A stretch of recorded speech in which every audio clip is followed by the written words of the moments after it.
Porkins Policy Radio, offering a unique perspective on everything. Geopolitics, culture creation, the reality of the world we live in.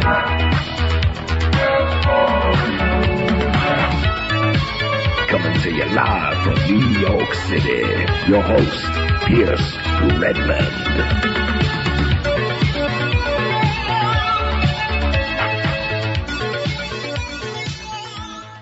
Okay, everybody, welcome back to another episode of Porkins Policy Radio. As always, I am your host, Pierce Redmond, and you can find the show here at American Freedom Radio, AmericanFreedomRadio.com, as well as my website, which is PorkinsPolicyReview.com.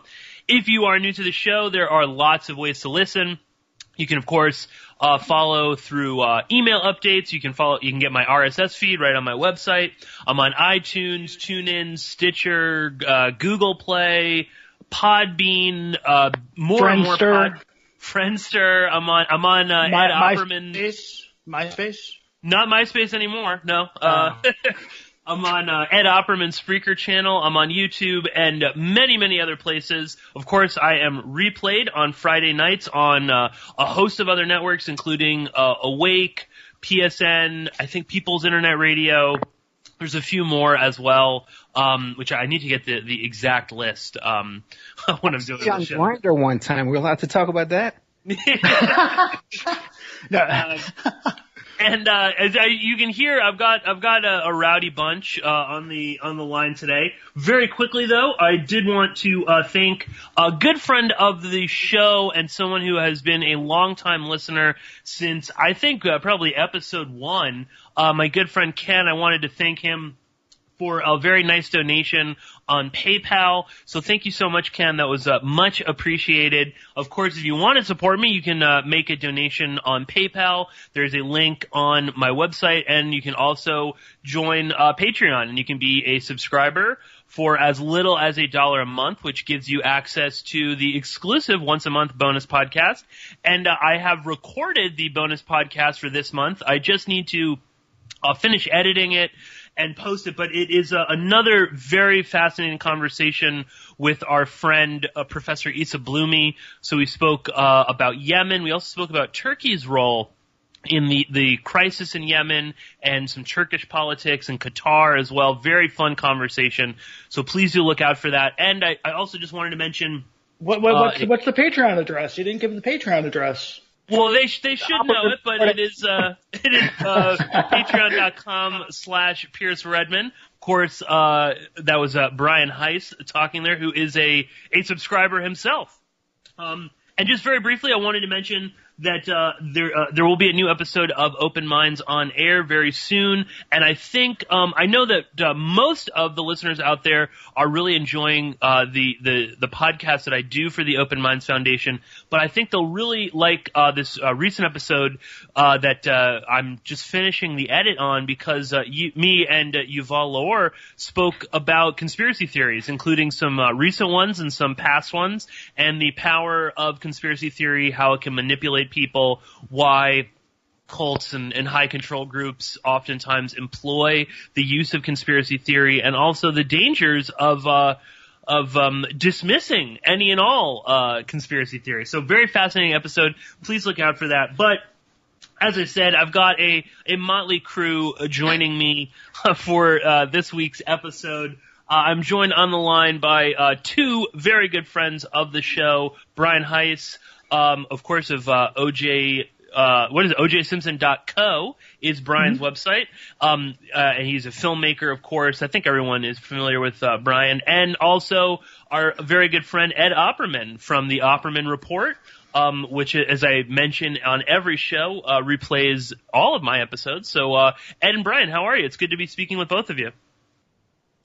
Thank you, Pierce. It's nice to be here, too. And speaking of motley crew, I just interviewed Bobby Brown, the ex-fiancée of Tommy Lee of Motley Crue. So I just finished talking to her just a couple of days ago.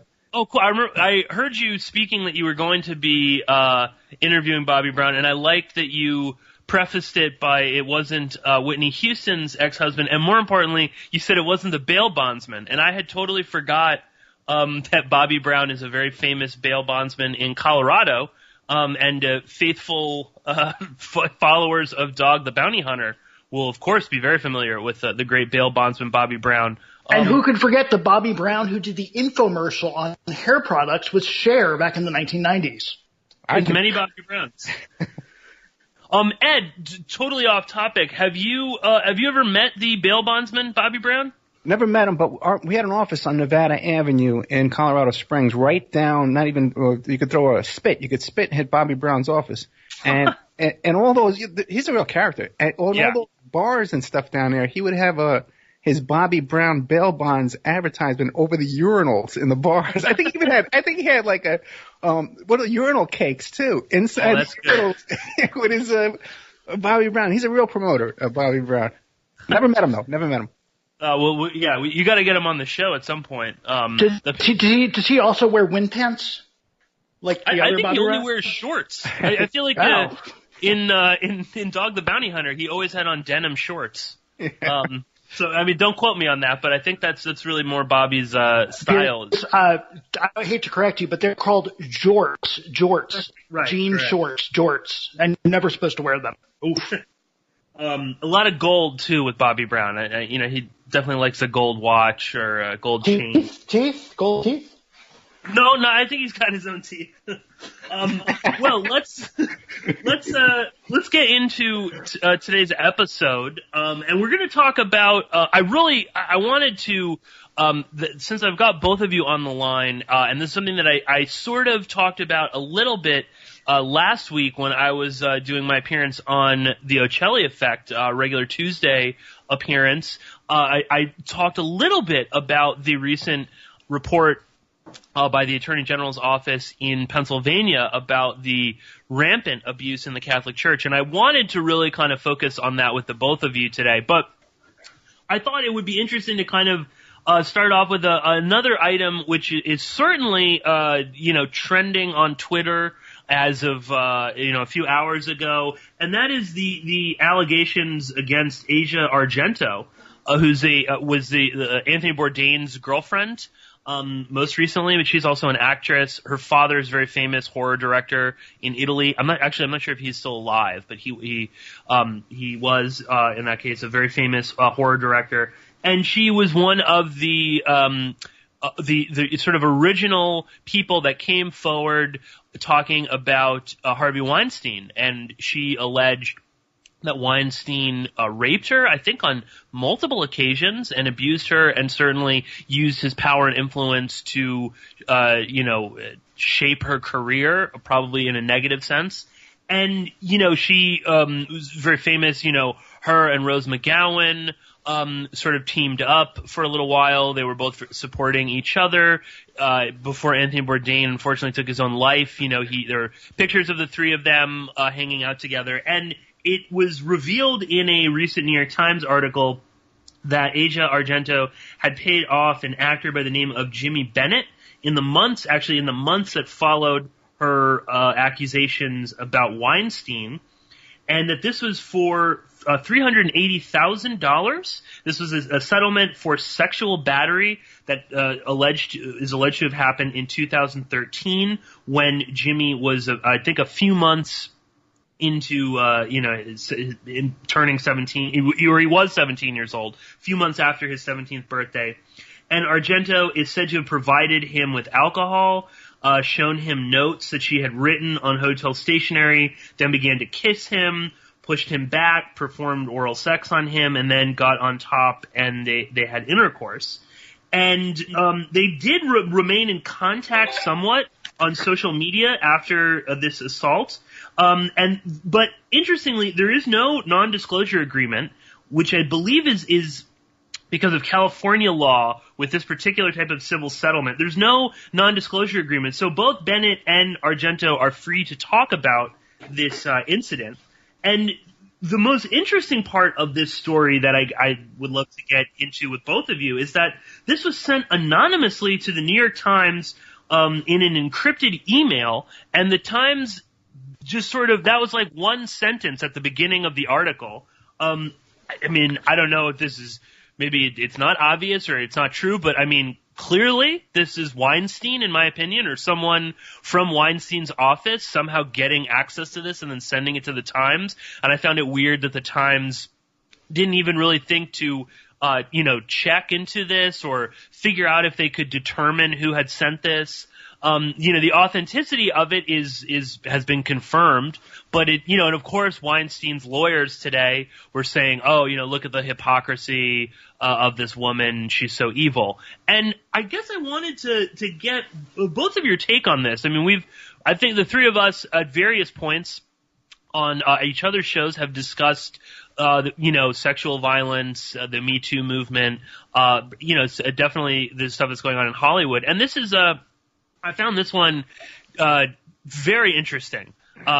Just from the optics of it are obviously not great for Asia Argento. But again, I don't think this doesn't disprove anything that she claimed. I think if anything, it proves that people that are abused can also be abusers.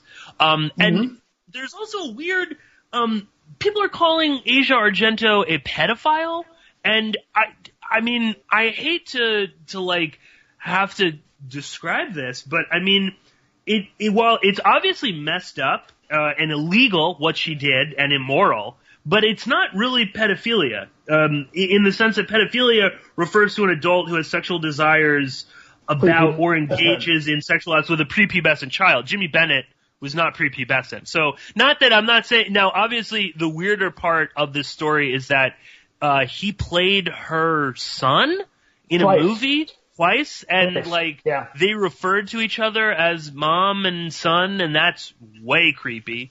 But I'll stop kind of rambling on. I'll throw it, Brian. I'll throw it to you first, and then I want to get Ed's take on this because it's just a fascinating development in all of this. And to me, I see Harvey Weinstein's fingerprints all over this. But I'll let you have the floor first, Brian. I was going to defer to Ed because this is really Ed's wheelhouse with the technological stuff and investigations. So I'm going to pass the buck to Ed. Sure. Okay. A couple of things. One is, first of all, I had on I was looking up her name while you were speaking. I had on my show the father of this young lady who was raped by, we believe, Harvey Weinstein at the Golden Globes in the men's room over there during a Golden Globes award. I had her father on there. She died in a horrific accident afterwards. So there's that, first of all. And now you mentioned, okay, who leaked these documents, okay? I can see a situation where Weinstein's people, he's got the PIs, galore. He's got investigators working on this full time, I'm sure, and he could make a deal with someone else involved who got a cut of this money and say, I'll pay you double what you got if you'll leak these documents for me. Now, if you look at the figure, $380K, right? That's an odd number, right? It would appear that there was another person involved besides the kid. By the way, the kid, I would call this, I would call her a pedophile for sure because she's been grooming this kid since he's 8 years old. Good point. She was an authority figure to him. This was she was an authority figure to this kid. I don't care if he's old or not. But it looks like there's someone else got 25% of this money. You know what I mean? Like, was a $500,000 payoff, and someone else, another lawyer or an investigator or some handler in this operation here, got that money. And so he's getting the smallest amount, and that would most likely be the person I would suspect would be the one who would leak this out. Weinstein got to him and gave him more than the 125 he got, and or the 120 he got, and got that out there. But yeah, I never thought of Weinstein, but you're right. There's definitely a leak here. Well, this also is very reminiscent of stuff that Weinstein was known to have done. He would dig up any kind of dirt on people that potentially might blow the whistle on his, abhorrent reputation, and would use that against people. So this definitely feels like it's in his wheelhouse. And of course, his lawyers coming out with this statement, she's a hypocrite. Look, as if that even justifies. It's like, so what? Your client is still a rapist. It doesn't really matter if someone he abused also abused someone. They're not really related. I don't know if you guys saw, but her response today, which came out, she threw the dead guy under the bus. She said that Anthony Bourdain was responsible for settling this suit, and he was the one that pushed her to settle this lawsuit. Which, I mean, when you're throwing a dead guy under the bus, I mean, that's really the lowest of the low, if you ask me. What's interesting, though, is, as the New York Times spelled out, is the finance that Jimmy made in his career. He was averaging, what was it, like 600,000 a year, and then after this happened, there was some sort of traumatic event. And if you look at the Instagram posts that were included in the New York Times article, I mean, there's just a creepy vibe to it, but about, oh, my love, my Jimmy is coming to see me, and then his earnings dropped to about 60,000 a year, and from all reports indicate that he was a very talented actor, and he just kind of severed that whole relationship with the entertainment and acting industry, and decided to, quote unquote, pursue music. And believe me, he's not breaking any ground there. But what I found really interesting was that the earnings, there was a huge drop off after this incident happened, which tends to lend credibility to his claim. And obviously the settlement amount lends a lot of credibility to his claim. But you raise a good point, Pierce.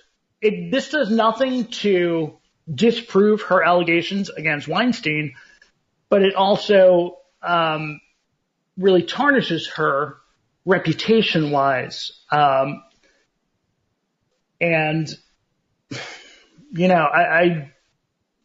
It's horrible that either of them had to suffer through this experience, her with Weinstein and him with her. But here's the thing. I find that this is really a look into the complexities of sexual abuse in general.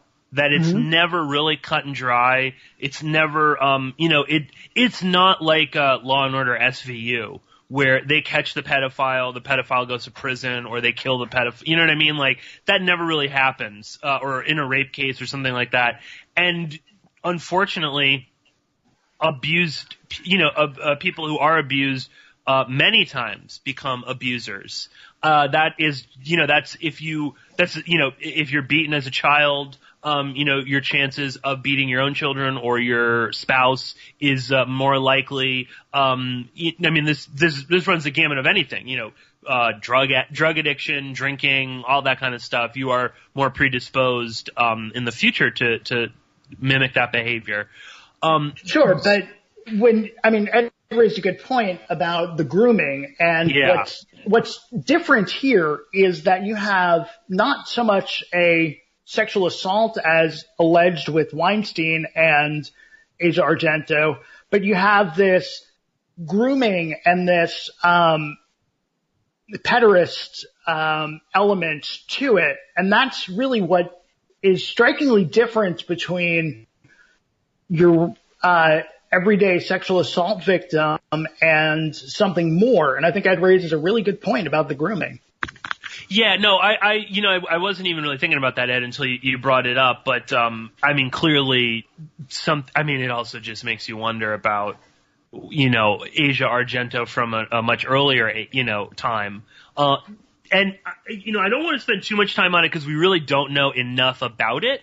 But again, I also found this super bizarre. I don't know if I assume this is what you're referring to, Brian. That it's that she sent Asia Argento, instead of responding to the New York Times, she sent an email to Yashar Ali. Who is this Yashar Ali? When did he suddenly become the go-to person? I know, for everyone to respond through. He's like the middleman that I've never heard of before until a few months ago. So I have a weird thing about Yashar Ali that would take too long to really describe, but he works for New York Magazine and the Huffington Post, and if you go to his Twitter account, literally as we were talking, my girlfriend sent me the link, the email that he published, but also, if you go to Yashar Ali's account, it's like direct messages open, text, call, signal, confide, WhatsApp, his phone number is there. I don't, there's something weird about him. I don't really quite get but he is like this strange conduit that people provide information to. There was something else also, a little while back, I believe it was even like Jeffrey Epstein related, that kind of came through the pipeline to Yashar Ali. And Yashar Ali is one of those weird people that like Mike Cernovich always points to as, like one of the only good people in the mainstream media, which I don't know what the hell that says. But either way, Asia Argento sent him, I guess, an email, complete with some misspellings in it. And basically, this is even odder, is that she again, confirms that there was a payout. Like Brian said, she basically puts this, the thrust of this on, Anthony Bourdain, who obviously is not around to, confirm or deny this. But even more strange is that, she says that this was, that he was reaching out to them and that he needed financial help. It is true that his parents screwed him over out of like millions of dollars. He was in a very messy court case with them about money that was in a trust, I believe, that they had access to. But, she doesn't say specifically anything, but that he was in need of help, so they wanted to help him. But Anthony Bourdain also didn't want him intruding in their life anymore. So it's like, is she saying that Jimmy Bennet was going to claim sexual assault? That's the whole thing is very odd. And of course, this is, I don't know, the table, the whole script has been flipped in such a way that, of course, now, it's everyone doesn't believe her anymore. Or, it's why shouldn't we? This is, her denying it. We're supposed to accept it, but it's like, well, that's what Weinstein did. And I know it's not the same thing, but that's the optics of it. So it's just very unfortunate. Can I throw something in here real quick? Please. I'm right in the middle of something exactly like this, okay? It's very raw in my emotions. In fact, I've been wrecked past week or so about all this. In these kind of situations, okay, where you have a victim who's been, especially abused as a child or whatever, but rape victim, that kind of thing like that, and you're trying to help them, there's this whole thing that goes on where they will defend their abuser, okay? They'll make excuses and defend their abuser and rebel against the person trying to help them because they see that person as like an authority figure, father figure, whatever. And then these other sharks and barracudas circling the waters here that will insert themselves. They see a prey, a victim right there, and they see money changing hands, and they'll insert themselves in as well. So I'm not surprised at all that there's this kind of chaos going back and forth and allegations. She's pinning things on Bourdain and things.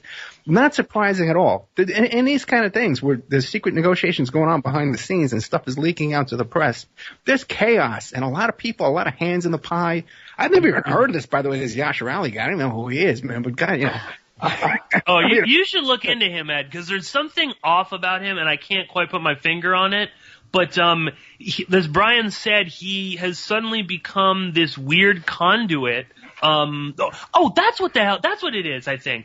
I think Yashar Ali is the guy who first reported on that golf magazine. Oh, really? That profile. Yes, that he was one of the first people that like confirmed that Trump and Epstein were on the plane together in that golf magazine. I have to double check that, but I believe that he had some connection to that there's something weird about him. I don't quite get, and as I said, Cernovich is always retweeting him, which is not like, obviously not like an endorsement or anything, but, he rarely, retweets anyone, in the mainstream media in a positive way. So I don't know. There's something off about this character. And it's like, of all the people, all the gin joints, Asia Argento sends a misspelled email. I keep saying, she misspells Anthony at one point. It's like, spell check the email. And sends it directly to Yashar Ali, not to the New York Times, who had contacted her previously. And they refused. I mean, the refusals were spelled out in the New York Times article about their refusal to comment. All of her lawyers, they tried every way possible to get a comment from her, and she refused. And usually when people refuse like that, they tend not to want any engagement. They don't want any follow-up questions. And, is Yasha Ali basically like the stall of the bathroom wall that he'll just put whatever you write out there to the world and not ask any follow-up questions? I mean, that's not journalism. That's basically Telegram. Yeah, I know. It's just like stenographer. It's very odd. I think it is something that I think we should return to at some point, because it's obviously a wrinkle in this, but I think, as I said, more broadly speaking, this isn't about attacking Asia Argento or defending Harvey Weinstein or saying, that, this is what I've seen this floated by Cernovich and other morons on Twitter, that Weinstein was just a sacrificial lamb because the real story is pedophilia. It's everywhere in Hollywood. That's what the big cover up is. And I mean, I just don't really I don't quite buy that. I don't think Harvey Weinstein is any sort of sacrificial goat. I think he got what was coming to him after decades of being able to handle it. What's absolutely extraordinary to me is that the American public acts like some sort of like Puritans, like we're pilgrims, like we've never heard for decades about the Hollywood casting couch, and suddenly this is like some new revelation. Sure, we've known it's been going on. It's nice to see people being held accountable for it, hopefully. However, don't act like you had no idea this was happening. Oh yeah, I'll give a little plug to an amazing podcast that I recommend everyone goes out and listens to. It's You Must Remember This by Karina Longworth, and it's she talks about the I forget exactly how she describes it. Basically, the hidden and like forgotten history of Hollywood. Amazing podcast, really, really good. And she's doing a series right now on Kenneth Anger, Ed. So you would actually, I think you'd probably find it interesting, on Hollywood Babylon. But really? She talked about the Fatty Arbuckle case. I mean, she's talked a lot about the seediness of Hollywood. There's and Karina Longworth, I think, would be the first to admit. I mean, none of this is new. This sort of violence towards men and women has been going on since the very inception. Which is we have this amnesia, this American public amnesia that we can only grasp information for like 3 years, I think. And then anything that happened before or after, we have no idea about. Oh wow, that's new. It's like, come on. Yeah, well, with Weinstein, if you the real stories about Weinstein. The least of his transgressions are rape of adult women. Yeah, this guy's there's a lot of allegations about murder. Yeah, well, you said it, not me. But and even before, when it first came out, I was talking about this, and then you start hearing about this black box. He's got these Israeli. Yeah. No kidding. Weinstein's had this reputation as a very dangerous guy, that even nobody would touch him. And no one's still talking about that at all. You'd think there's a whole army of investigators investigating everything in the guy's toilet paper. How come nothing of this is coming out? Oh, yeah. This is sort of, maybe not quite on the same level, but, if you go back to, this was, I think, like 2003 or 4, maybe. And Miramax produced the remake of The Quiet American. It's based on the Graham Greene novel, and Weinstein basically used all of his power to ensure that the movie had almost no wide release. He ensured that no critics would go see the movie. He tried to basically stop the movie from ever getting made because it was critical of the CIA, and Weinstein was a good patriot and understood that it was anti-American. We had to get ready to bomb Iraq back into the Stone Age. So this man has no scruples whatsoever. So yeah, but Brian, I liked what you were talking about, this sort of amnesia. We can only go back like the last 3 years or so, and I think that's a great segue to this horrific report that's come out of the Attorney General's office in Pennsylvania, talking about widespread abuse in the Catholic Church. Because again, it was everyone suddenly remembered. Oh my God, this is, it's like children are being abused in the Catholic Church. Oh my God, I mean, this is so horrible. This never really disappeared. We just, we chose to, I guess, focus on other things. But this has always been happening. I would posit that this is something that might have been going on for hundreds, if not thousands of years within the church. In reality, it's probably really been going on since the Vatican decided priests could no longer marry. Yeah. In all seriousness, that has a lot to do with it. But I mean, when you look at this report, it's been the top story on the news here in Philadelphia since I moved here last week. And it's, the other things in the report that aren't getting that much attention are the systematic abuse of seminarians, people training to become priests by their teachers. They were abused as well. And you hear about these 18-month-old toddlers being abused by priests. I mean, it's absolutely horrific. And the interesting thing about the Pennsylvania report is the Diocese of Philadelphia is not included in that report.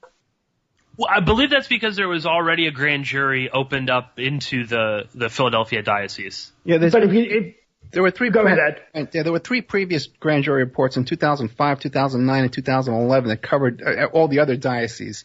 This is nothing new. And they named a bunch of priests back in it.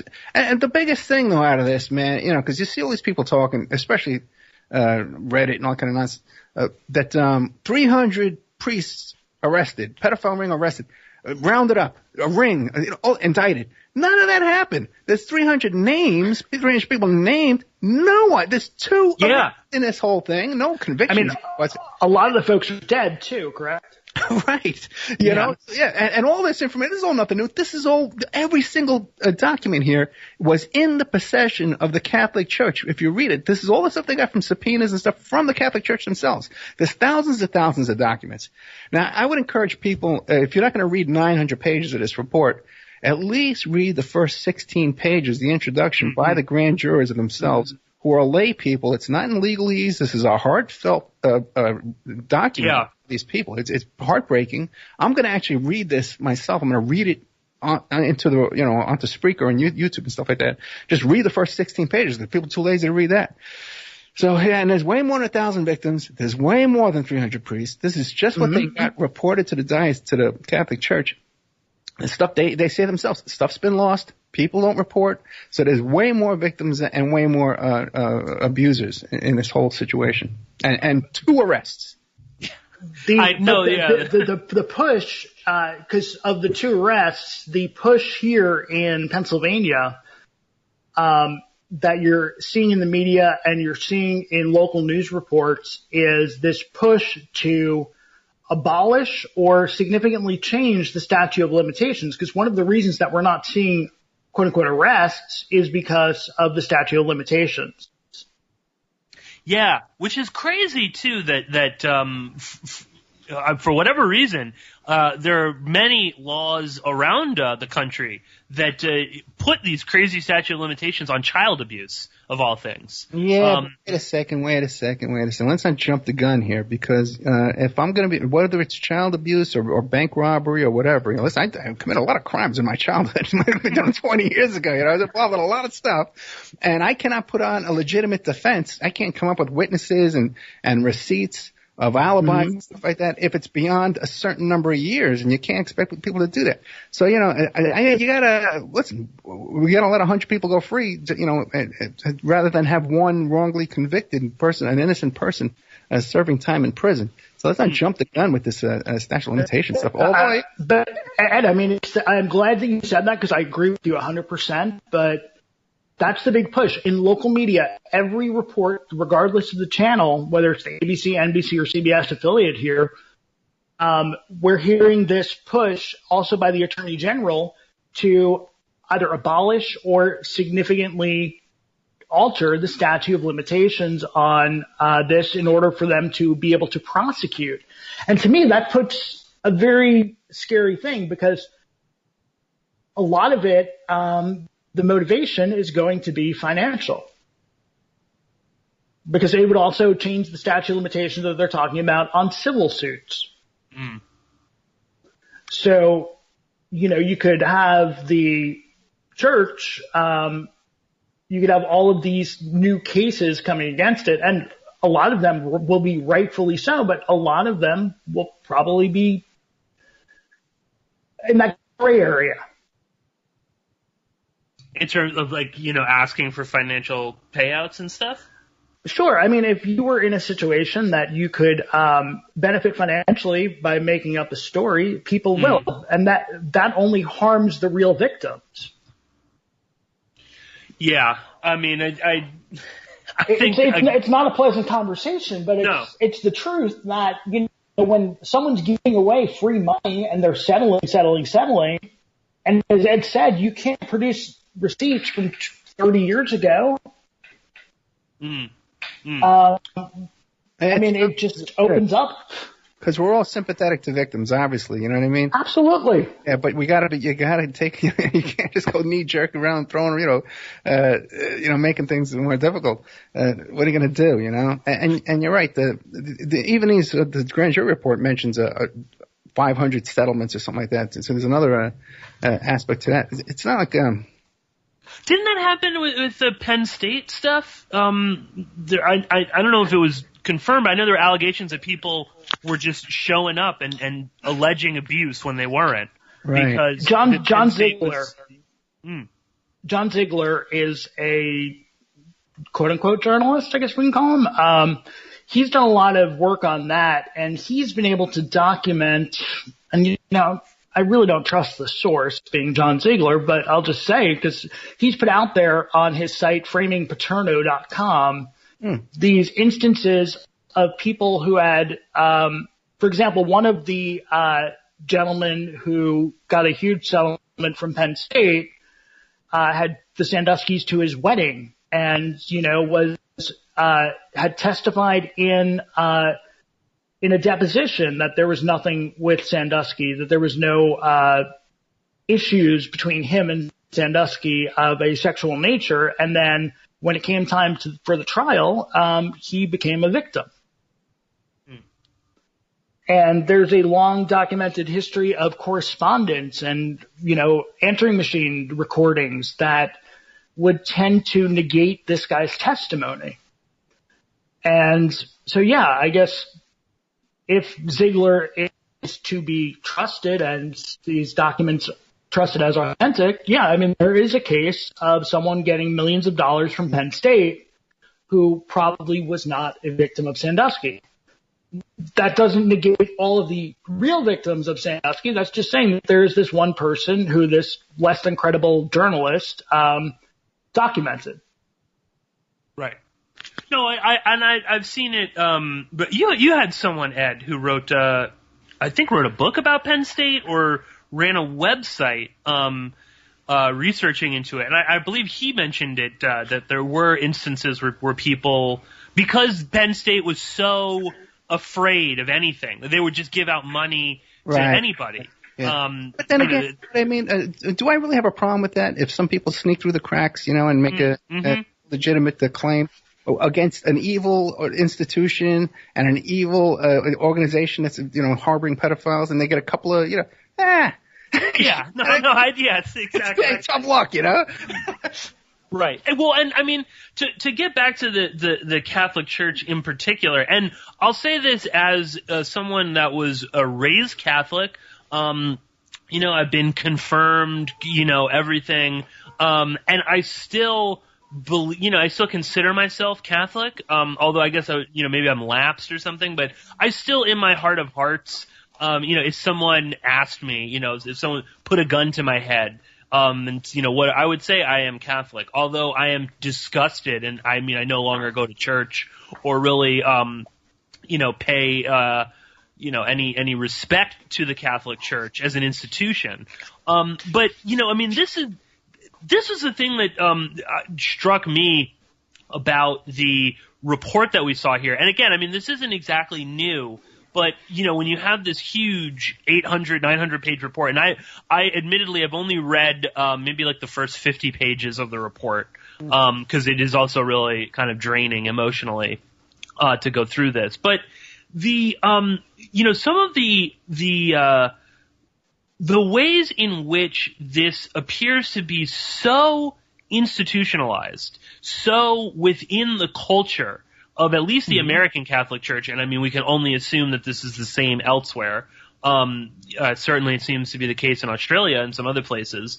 But, I'm sure in Latin America and Africa, this is also, seems to be enshrined. But it's the way that not only were they protecting, these priests and, cardinals, bishops and whatnot, but they even recognized full well that these guys were threats.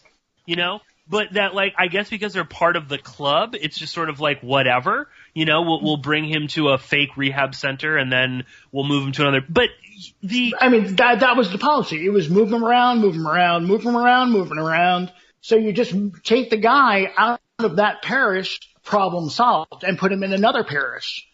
That was the poor thinking on behalf of the church, and a lot of it goes back to Ratzinger, the old pope, who was responsible for that policy.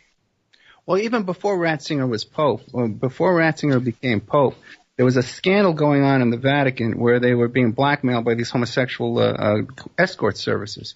And they owned a bathhouse. Yeah. The church, the cardinals owned literally a bathhouse in Vatican City that these escorts would operate out of, and there was drug use going on. It was a whole to-do. Exactly. And Ratzinger's brother ran the choir where there were 200 victims over there. But Ratzinger wrote that letter to the bishops that outlined how to cover all this up. So it goes, and these aren't just low-level priests here and there scattered about. This is cardinals, this Cardinal McCarrick. Cardinal Pell, who visited with, what's his name there, Scott Pruitt in a secret meeting that went on for first it was one secret dinner. Now we found out the whole weekend was a secret meeting over there. He was the host.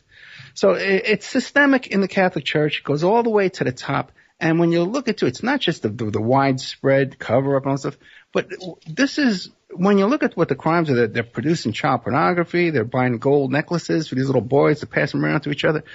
This is taking up a majority of their time. Yeah. This activity is the majority of the time of what they're doing. That's what I mean. It's like, I hate to go full, balls to the wall with this, but it really is like, is this not the purpose of the Catholic Church from its very inception? It is as one giant cover for sexual violence. I mean, and it's not just, I'm not even just saying children. I mean, we're talking about, listen, if a priest, if they can get away with abusing 7-year-olds, I mean, in some cases there was infants in this report, then a priest that rapes a woman, I mean, who cares? Or a man, or beats someone, I mean, that's nothing, I mean, they may not even move them out of the parish for something like that. I mean, so it's this sort of, this, almost like this haven for people, for criminals in so many ways. I know that's a very kind of absolutist view, and I don't fully, endorse that. But when you see the volume of this, as Ed and Brian have said, I mean, this is a drop in the bucket. They've only got 1,000 priests that they know of, right? Or whatever the number is. I mean, that's not even going, that's not even going up to current times. That's also one state in America. I mean, not even a very highly populated state. Pennsylvania's not a big, population. Right, exactly. What about California? Right. Or Texas, New York? I mean, I mean, when you're talking about numbers on that big, like you said, Ed, it's like, what are they? When are they actually, praying?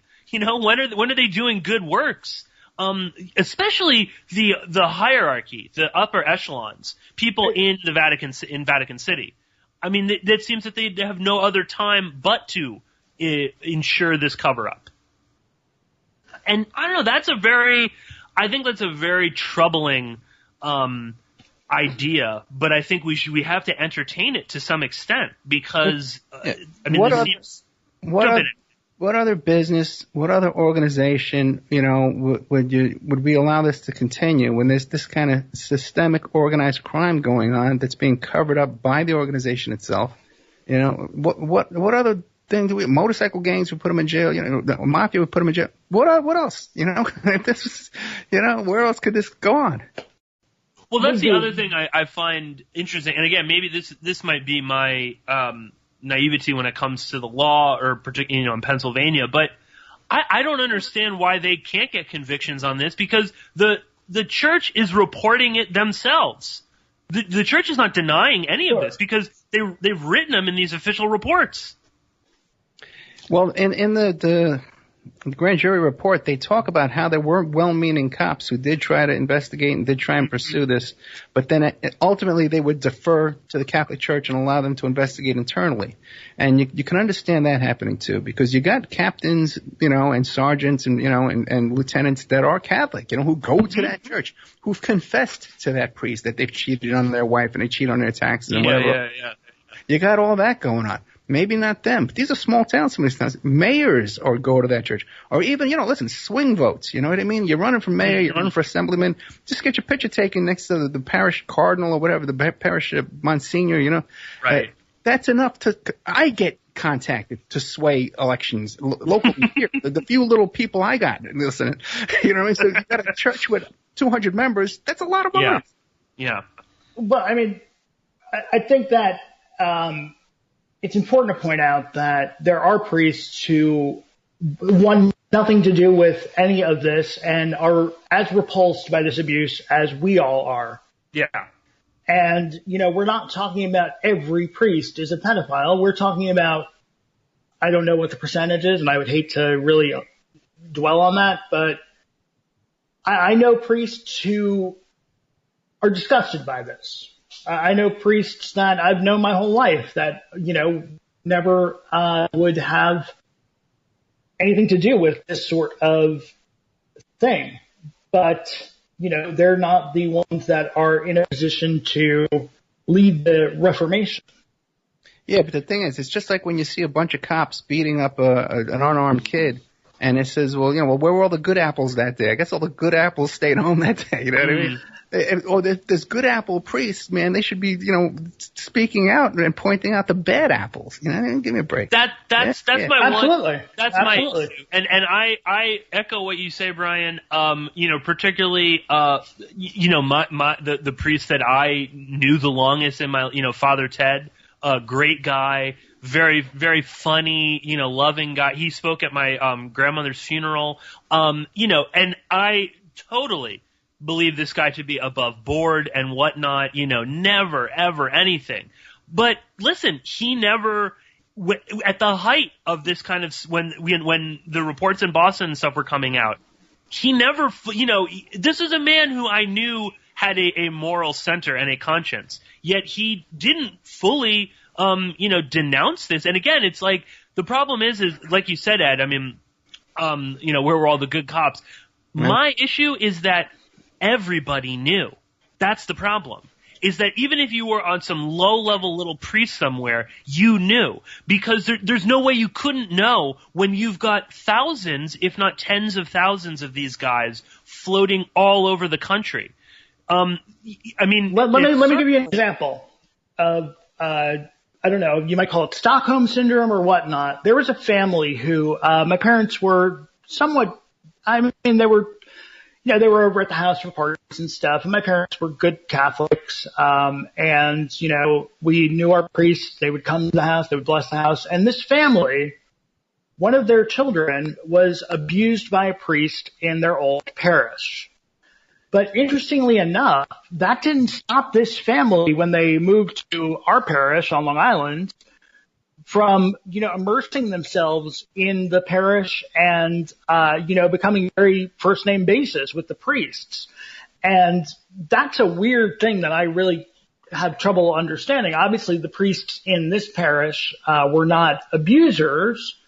And I can tell you that very clearly, but this family that had a victim of priest abuse went right back and immersed themselves into the parish and, became good friends with the priests in that parish.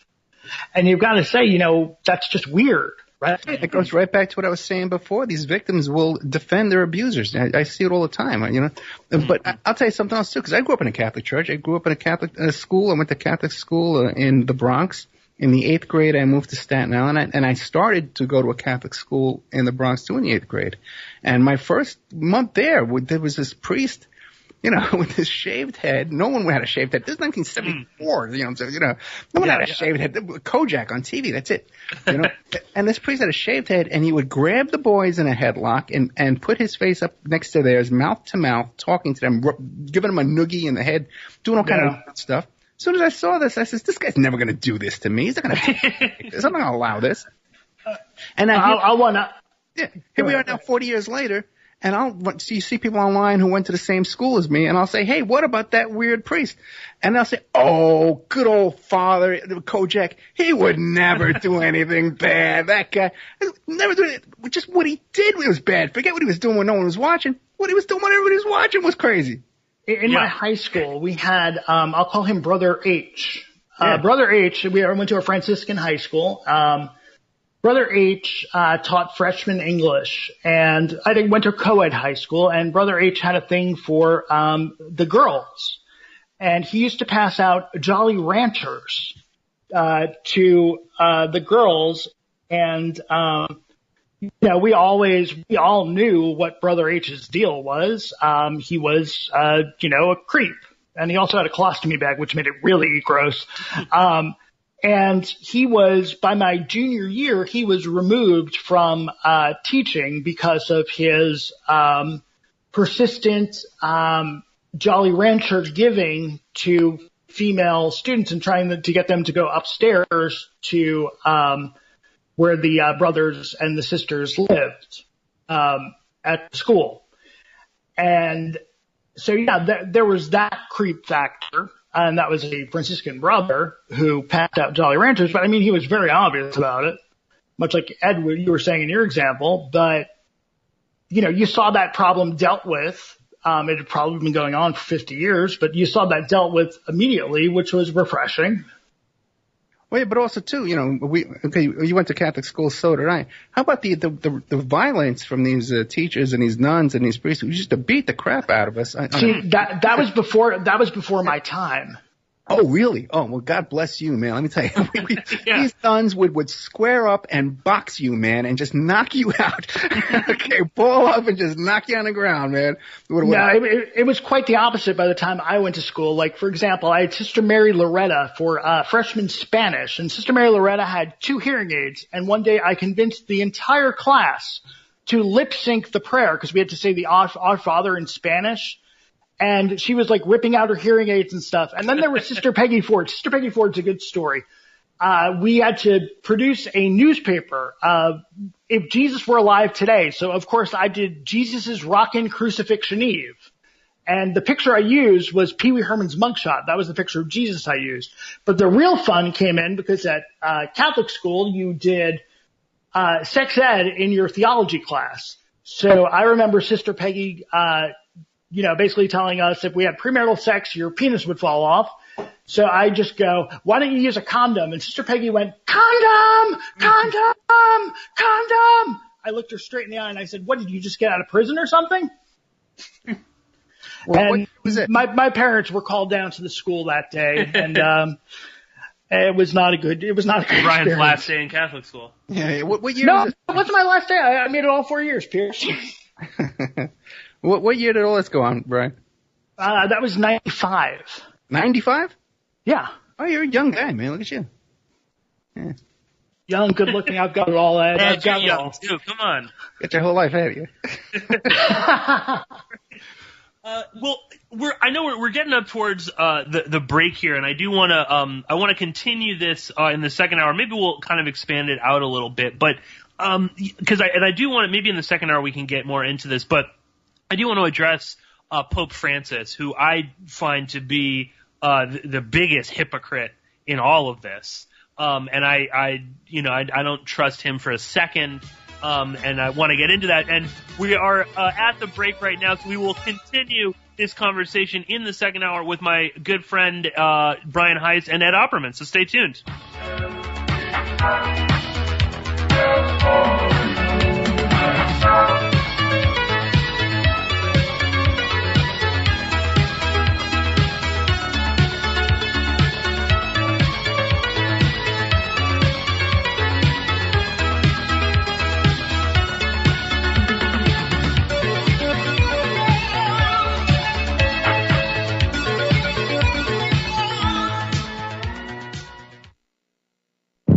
Welcome to the world's meeting place. American. It's practically narcotic. Freedom.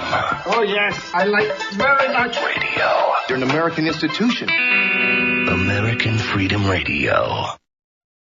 When the weapons of mass destruction thing turned out not to be true, I expected the American people to rise up.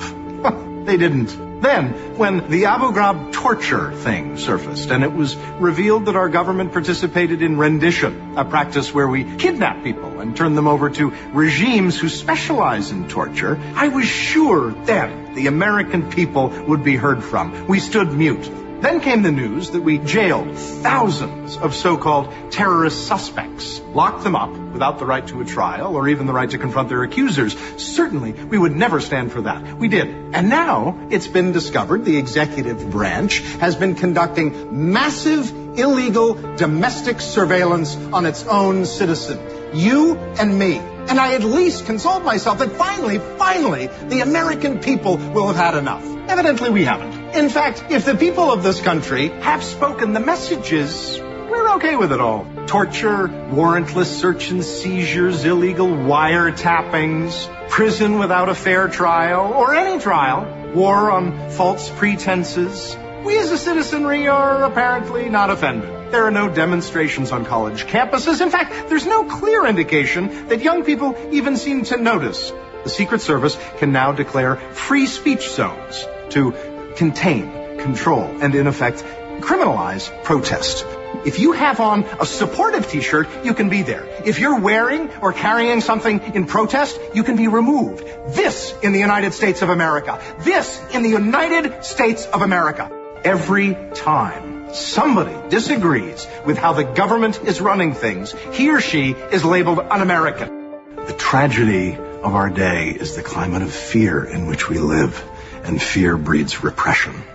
It's far easier to fight for principles than to live up to them. I don't like words that hide the truth. I don't like words that conceal reality. I don't like euphemisms. And American English is loaded with euphemisms. Because Americans have a lot of trouble dealing with reality. Americans have trouble facing the truth. So they invent a kind of a soft language to protect themselves from it. I'll give you an example of that. When I was a little kid, if I got sick, they wanted me to go to the hospital and see the doctor. Now they want me to go to a health maintenance organization.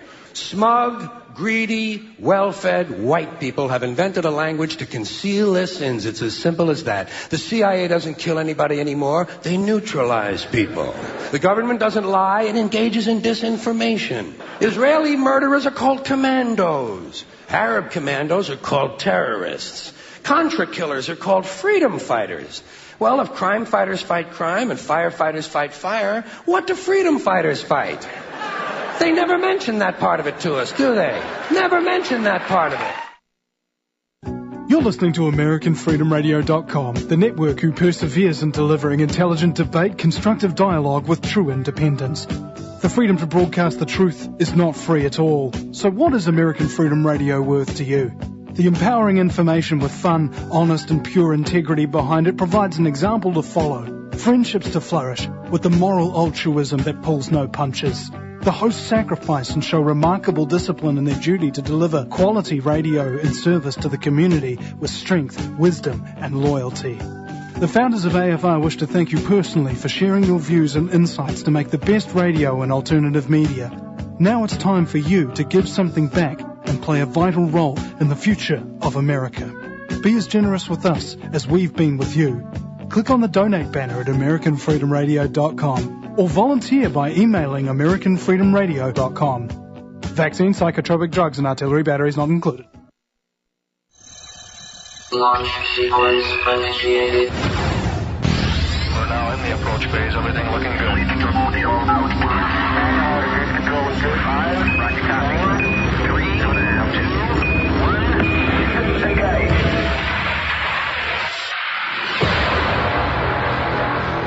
Prepare your mind to experience American Freedom Radio.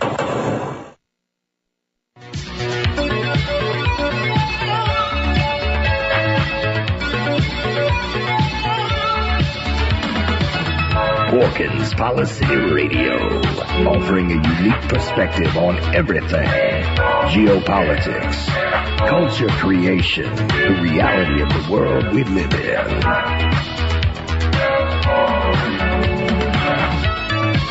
Coming to you live from New York City, your host, Pierce Redmond.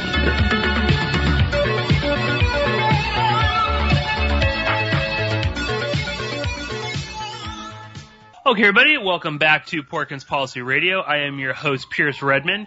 If you are joining us here in the second hour, I am speaking with my very good close friend, Ed Opperman, and acquaintance, Brian Heiss.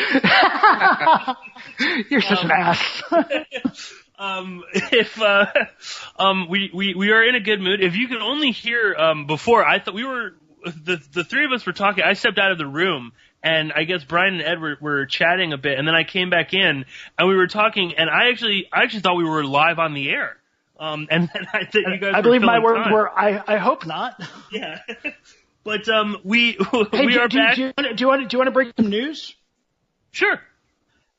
Either this Sunday or next Sunday, one of the most recognizable people in the world will be on Sacha Baron Cohen's Showtime show.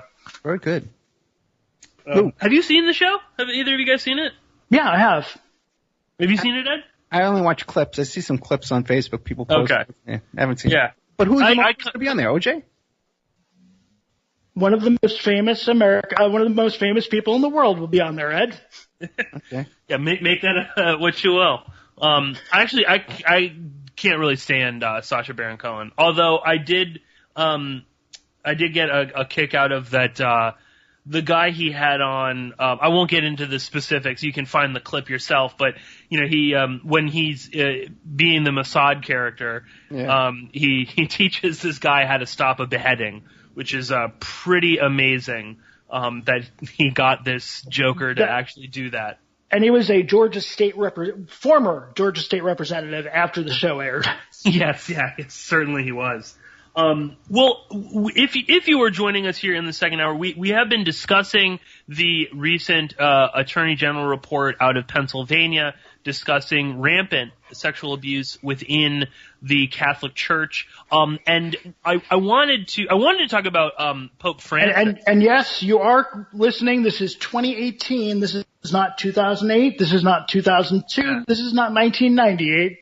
You're listening to a present-day episode of the show. This is not a rerun. Rampant sexual abuse in the Catholic Church. Breaking news. Right, as we were saying before, the collective amnesia of so many people. And I wanted to talk a bit about Pope Francis and get both of your perspectives on this. Again, I mean, as I stated before, I mean, while I do still consider myself Catholic, I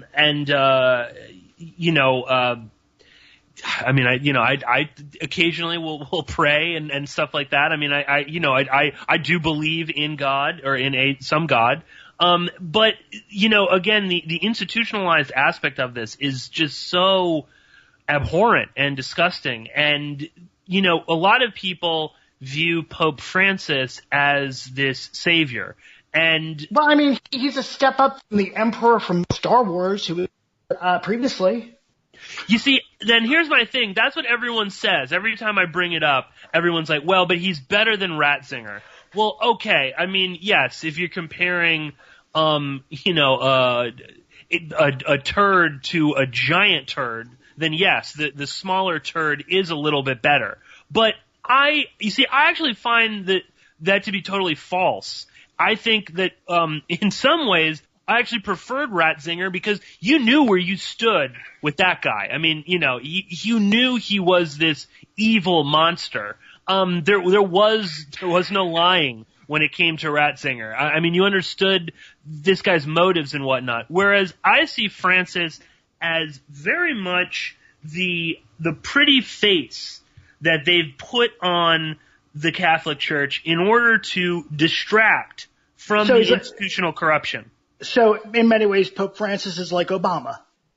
Yeah, in some sense, yeah, absolutely. And this whole, that he's this somehow progressive figure, this, let's not forget, this is the same Pope Francis who named names, during the, CIA-backed coup d'etat in Argentina. He helped round up people. Now, again, he was forced into it. I think it's BS. Okay. Much like that 95-year-old guy that was just deported from Queens was forced into being a Nazi. Well, right? And it's the same way, it's like people saying Ratzinger was a Nazi. Well, he was a child, he had no other choice. It's like wasn't he Hitler Youth? He was, yeah, absolutely. But it's like the thing, it's like, yeah, you know what? Ratzinger probably didn't have a choice. Francis did have a choice, and he made the decision to collaborate with. You know that I was on Nightline. I was on Nightline the night that Ratzinger was elected as Pope, and I said that I mentioned that he was a Nazi, he was a member of the Hitler Youth, and I also said that if he really wants to do something dramatic, he needs to allow married priests.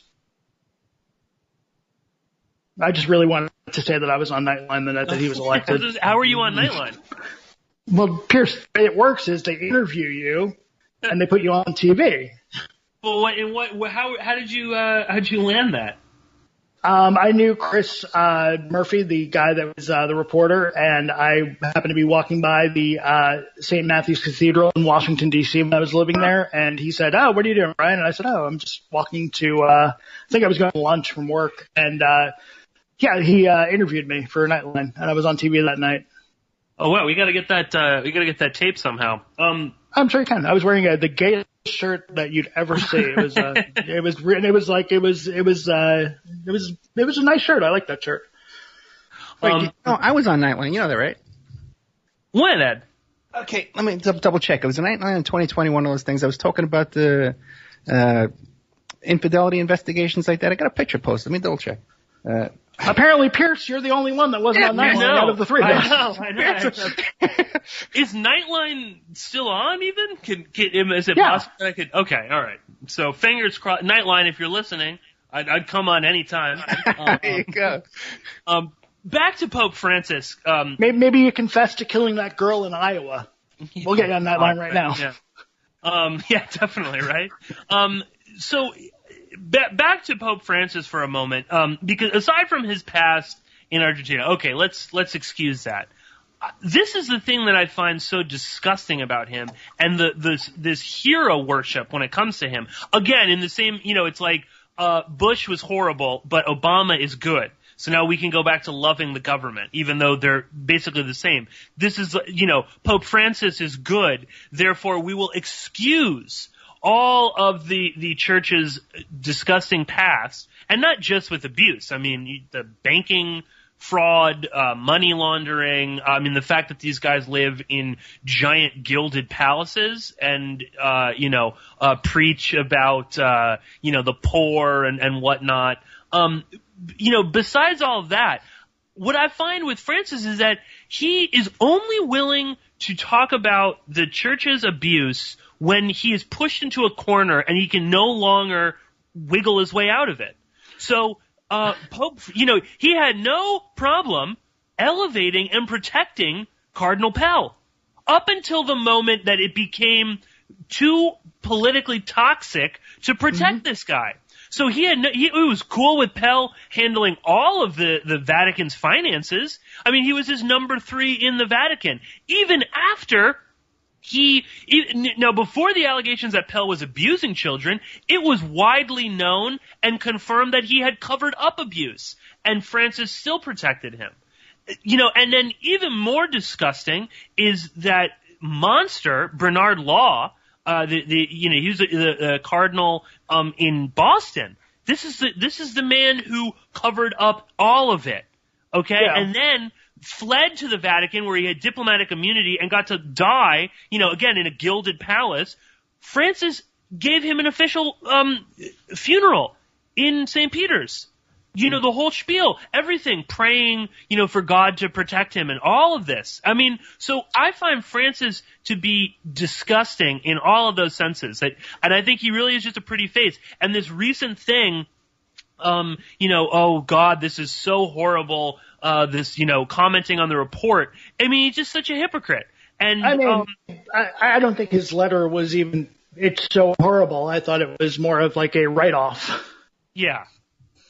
No. That happened. We're so sorry. Thanks. Yeah, exactly. I know. It's just like, we'll try better. I don't know. You know what a good first step might be? To raise the age of consent in Vatican City. Because as we know, Vatican City is its own country. And what's the age of consent in Vatican City? I ask you, Ed Opperman. 12 years old. Is it? I thought it's either 12 or 14. No, it's 12. I guarantee it. It's 12 then. The last time I looked it up, it was 12. I tell you that. Yeah. Hey, by the way, I looked up my Nightline episode. And it was January 2013. It was called Technology is Killing the Cheater. And you know who I was on there with? Nazarian, the DOJ PI. You know him? No. Nazarian? No, I don't know Nazarian. Yeah, look him up, Nazarian. He's involved with the Van Adder and stuff like that. He did a tour of anyway, sorry, it's off topic. Sorry about that. Go ahead. No, it's good. But that I did not know about the age of consent thing. Yeah, you'd think that would be a good first step to raise that age of consent. But that's what I'm saying. It's like they're flaunting it. I mean, they're not denying this at all. I mean, hell, even Spain rose their age of consent from 13 to I think 17 now. It is 14. By the way, Brian's correct. It's 14, not 12. But the thing is too is it's 14 for girls and 16 for boys. Okay. But this might have been changed recently. But you got to figure out too what little kids are in Vatican City. Just the little kids in the choir, No one. Yeah. Right? Yeah. No, you're absolutely right. Because the only people that live there are members of the papal staff. Correct? Right. You could be married and live in Vatican City. Like if you're in the Swiss Guard, you could sure. be there with your wife and you could have kids. But yeah, I mean, exactly. Even so, there are really no children in Vatican City for the most part. But if a crime is committed, or what would be a crime outside of the 1 square mile radius of Vatican City is committed within those boundaries, there's that age of consent thing. Now, I'm sorry. Explain that to me, though. Is that saying that that Pope Francis could have sex with a 14-year-old girl and it's legal? Well, no, I mean, not really, because he would be breaking his vows as a priest, because priests aren't supposed to have sex with anyone. They're supposed to be these celibate beings. But a quick trip to confession really absolves that, so. That is shocking. And who's going to arrest him anyway? No, I mean, of course. Yeah. But I mean, that opens up the whole, you set up some sort of a prostitution ring in Vatican City knowing that you can get away with it. And Ed, do you remember, was it last year or the year before that they just busted up the gay prostitution ring within Vatican City? Yeah, there's a huge, they called it Vati Leaks. There was a whole scandal about that too. I mean, yeah, and again, this Pope Francis, he's so, just wonderful and all smiles and stuff. I mean, it's a complete joke. It's just a PR stunt. And the problem is that it's so endemic that you're never going to find any of these guys that aren't tainted by the abuse. Well, I mean, I think the difference between Ratzenberger or Ratzen, whatever his name is, and Francis is, Ed, you're a fan of Howard Stern. You remember when Howard used to do the Pope voice like this? Yeah, right. The vampire voice. I forgot about that. Yeah. Ratzenberg was that Howard Stern vampire voice, and this guy is, a fresh, nice voice on. Yeah. I mean, that's really the difference. The difference is optics. Yeah. So no, absolutely, no. That's what I'm saying. Sure. I mean, Ratzinger looked like the literal definition of a troll who lives under a bridge. He looks like the Emperor from Star Wars. Yeah. The thing is. Okay. You got there's an inordinate amount of abuse that goes on in the Catholic Church, but even it's motivated by something more than a sexual impulse, okay? Because here we are, 3 grown men. None of us have had sexual contact with 300 people, you know. But you hear about these priests who've 300 people? No, yeah, 300, women, adults. But not women, but 300 people of age? But I've had sexual contact with 300 people of age. If we're being honest, absolutely, yes. You would agree that's unusual, though, not the average person? Absolutely, it's unusual. I would agree with that. But, I mean, I'm not going to lie. Yes, I've had sex with 300 people. Yes. So here you have these priests who are an insatiable sexual appetite with children, taking that risk to go after, you're committing a crime each time they do this. So there's something more. Well, that's just sick. Yeah, right, but there's something more. It's sick, sure, but there's something more than just the sexual gratification or a sexual urge that needs to be satisfied. It's a power thing. There's a demonic issue. Yeah, that's you can't avoid. There's another compulsion with these people that's beyond sexual gratification or even mental illness, and the fact that it is some kind of a spiritual organization, it's a religious organization, but yet here they are with this focus on this a demonic perversion that most people consider the worst thing you could do, the worst crime you could commit. The root of this, there's an issue at the root of all this that's is incorrect. Oh no, that I agree with you, Ed. There is something. It is truly demonic, especially when they're using the cover of God and their religion and many times to justify and excuse it. I mean, in that report, I'm not going to get into the specifics, but I mean, there was one priest that is telling a young girl all the to commit sexual acts in the same way that Jesus did something. Using religious imagery like that. I mean, that is demonic. I mean, you don't have to believe in like the supernatural devil himself to understand that this is demonic behavior. Right, just like the Protestant church used to break into Catholic churches and desecrate the Eucharist and desecrate the chalice and stuff like that. It's the same thing. They're desecrating holy water and stuff like that, which is all, by the way, none of that stuff's in the Bible anyway. That whole thing where one of the priests made, one of the kids like bathe in holy water to purify him afterwards. I mean, it's like that was in the Pennsylvania report. Yeah. His mouth out. Yeah. Oh my God. I know. I mean, that, like you said, Ed, I think this goes much deeper. And that's what I was sort of alluding to at the beginning. I mean, it really makes you wonder about the role of specifically, like the Vatican hierarchy. But then how that has trickled down to all of these priests. I mean, again, you're talking about a group of men with such an insatiable desire to abuse innocent people. Well, it goes back, as I was pointing out earlier, with the seminarians being sexually abused by the practitioners. It really creates that climate of abuse, that normalizing of abuse. Yeah.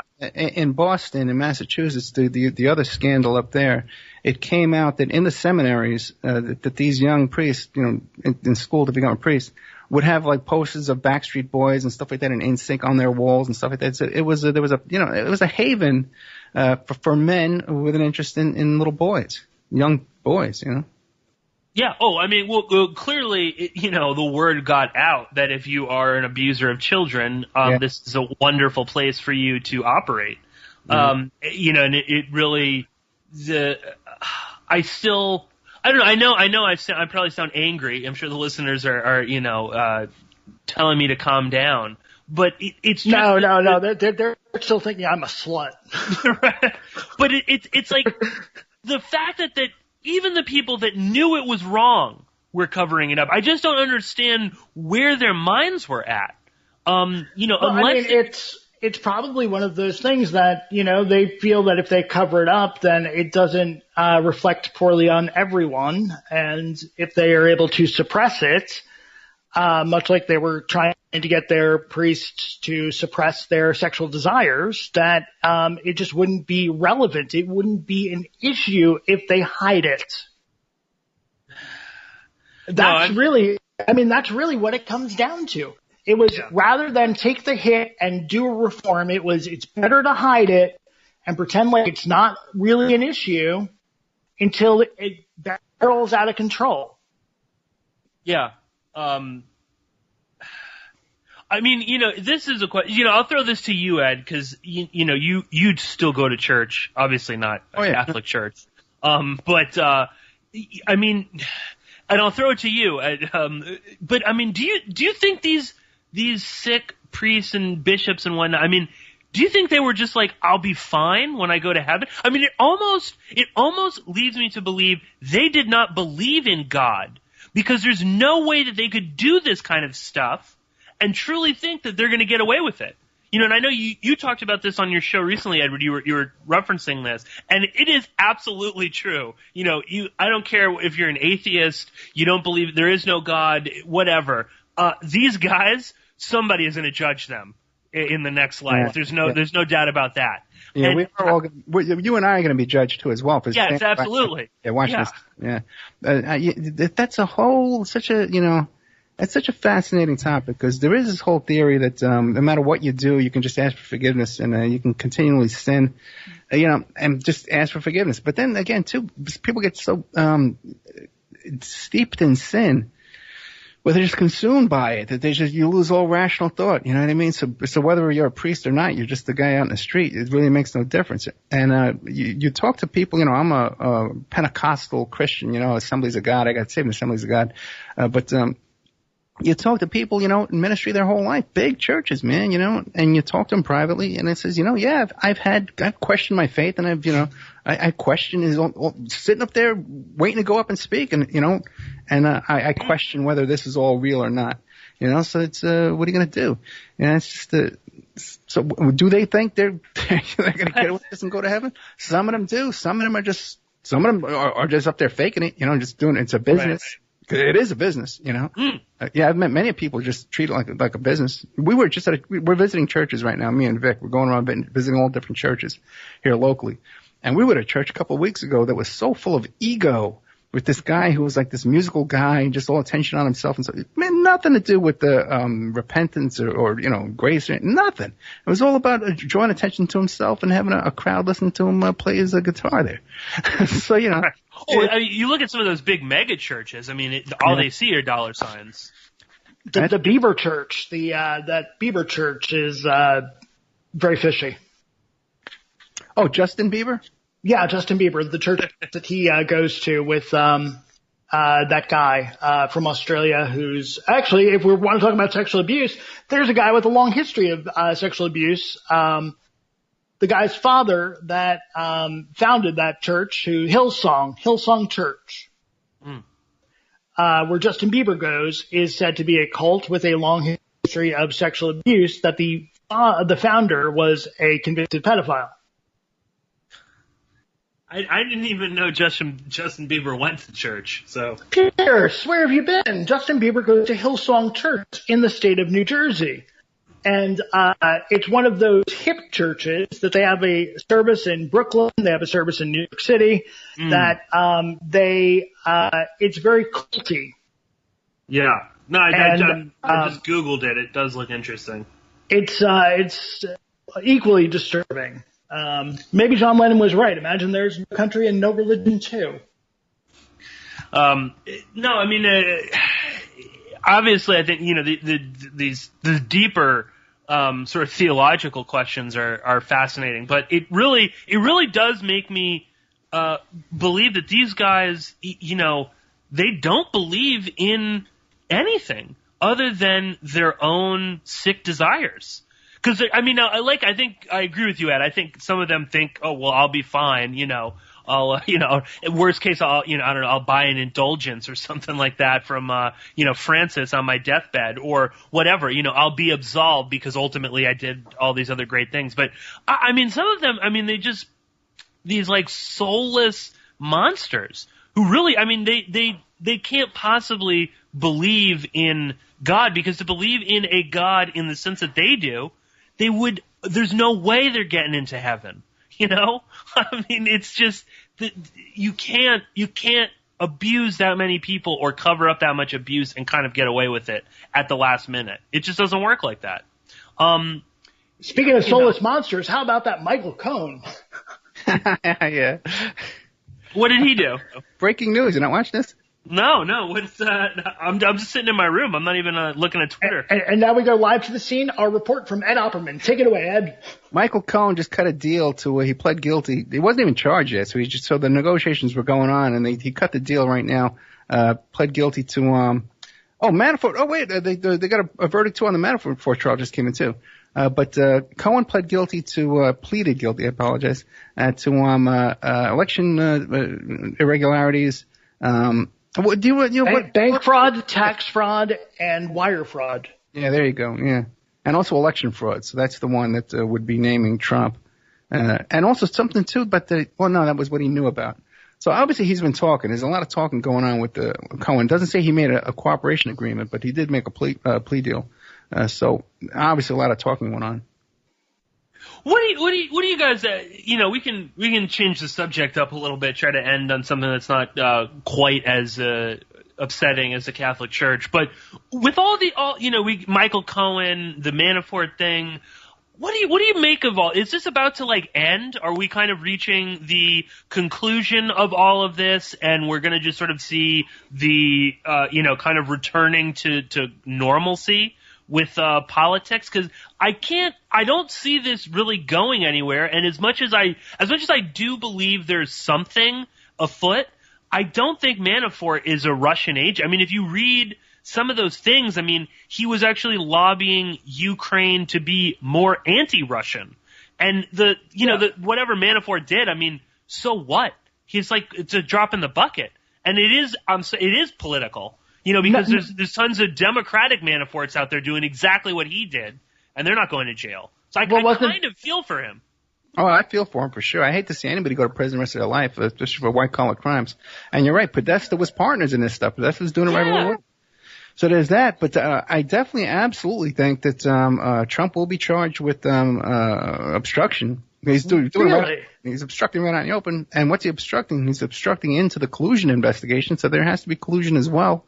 But you're right. The other thing too is it's such a 24-hour news story now. They can't let this die. They need this. This is the new. Here's something that you guys might not know that's somewhat interesting about the incestuous relationship with all of these figures. Did you know that Michael Avenatti, is that how I pronounce it? Yeah. Michael Avenatti, his former mentor, is Daniel Mr. Trump University Petrocelli. Daniel Petrocelli, the head defense attorney for Donald Trump in Trump University, his protege is Michael Avenatti. Huh. And Petrocelli, of course, of OJ fame as well. Petrocelli, the Goldmans, he'll defend all sorts of scumbags, Petrocelli. Yeah.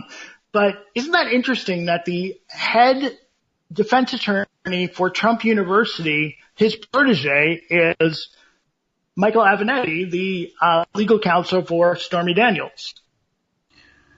I got to be honest. I don't trust Avenatti as far as I could throw him. I think his whole thing is... He's a creep. Yeah. I think come on. Anyone that was Petrocelli's protege is a creep. I think his whole thing is just to run for office. Yeah, if he sued Keith Davidson. I've known Keith Davidson for years, and there's no way this nonsense about Keith betraying his own clients. I can guarantee you that he's a passionate advocate for his clients. Okay, and there's no doubt that he's money motivated, but for Avenatti to claim that he's selling out his own clients is total crap. That's what I find this whole. This kind of soap opera about with all of these these characters. I mean, we got now freaking Tom Arnold. It's just he's actually losing his mind. But there's this tawdry soap opera stuff is just I'm so over it. And it just seems like all of the people involved are horrible, and it's so pathetic to see the resistance. Propping up Tom Arnold? I mean, come on. he's such a loser on and Tom Arnold I find to be he's so laughable too with this, his hatred of Donald Trump, but he was a friend of his. Donald Trump didn't all of a sudden become horrible after he got elected or during the election. He was always horrible. So, I don't understand what Tom Arnold all of a sudden has this vendetta against him. Although, it's the N-word tape that they're claiming, and you had Omarosa come out last week with her book, claiming that this N-word tape exists, and frankly, I don't believe it exists because I think that it would have come out when the Grab Them by the PUSSY tape came out. I don't think you'd hold that back until after the election. I mean, I think they were probably destroyed. It depends on who has it.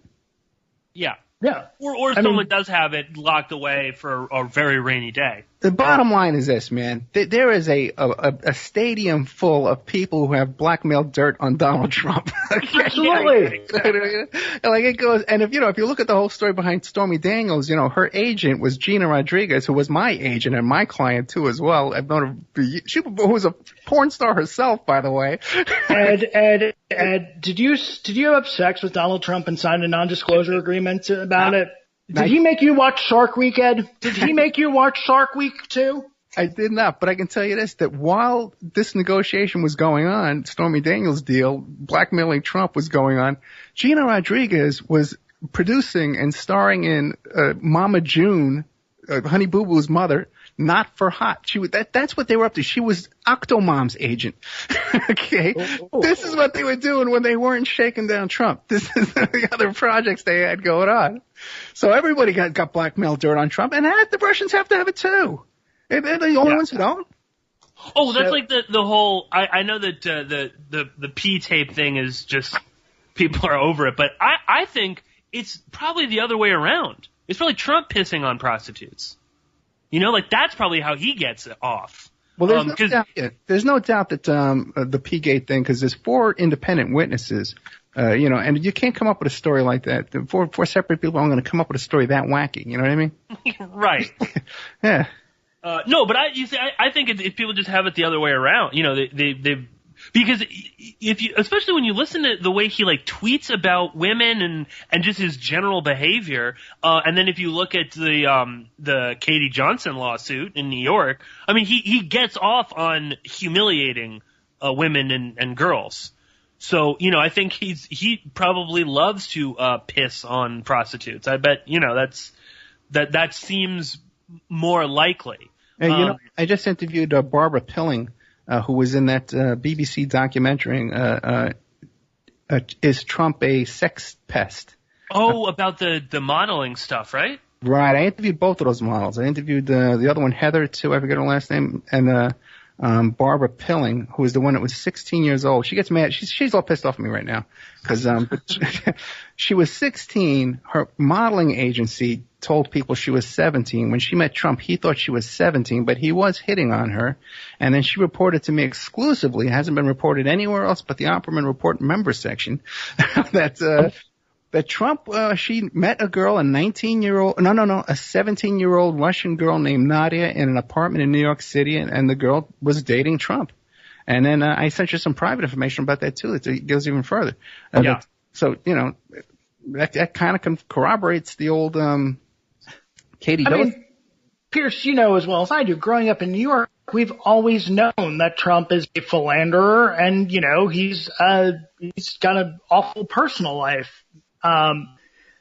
People acting like this is all something new, like, oh, he cheated on his wife. Well, he's cheated on all of his wives. Yeah, exactly.